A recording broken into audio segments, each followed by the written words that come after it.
Three Pole আসসালামু Zoom. আলাইকুম বন্ধুরা, welcome to our channel triple zone. আজকে আমি সকালবেলা খালি পায়ে বাড়ির সামনে দিয়ে হাঁটছিলাম। আমাদের বাড়ির পাশে একটি সজনা গাছ আছে। তা সজনা ফুলের অনেক সুন্দর ঘ্রাণ আসছিল।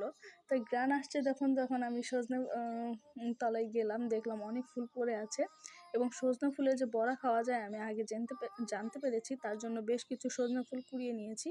কুড়িয়ে নিয়ে এখানে আমি বাসায় চলে আসলাম। বাসায় আসার পরে যেহেতু এখন রমজান মাস চলছে, তার জন্য আমাকে বিকাল পর্যন্ত ওয়েট করতে হয়েছে। বড়াটা অবশ্য আমি বানাইনি, এটা মা বানিয়েছিল। তারপরে এগুলো এনে আমি মাকে দিলাম। মা এখানে ভালোভাবে বেছে নিচ্ছে। বেছে নেওয়ার পরে এটাকে ধুয়ে মশলাপাতি দিয়ে দিল।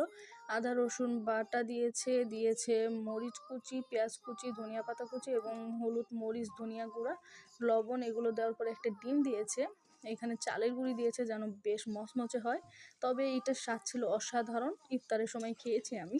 এইখান থেকেও সজনে ফুলের ঘ্রাণ আসছিল এত বেশি যে আপনি একদম মাতোয়ারা হয়ে যাবেন এবং একবার খেলে খেতেই চাইবেন। অবশ্যই জানাবেন আপনারা কে কে সজনে ফুলের বড়া খেয়েছেন। এবং এ ধরনের ভিডিও দেখতে হলে চ্যানেলটা অবশ্যই সাবস্ক্রাইব করতে হবে। আল্লাহ হাফেজ।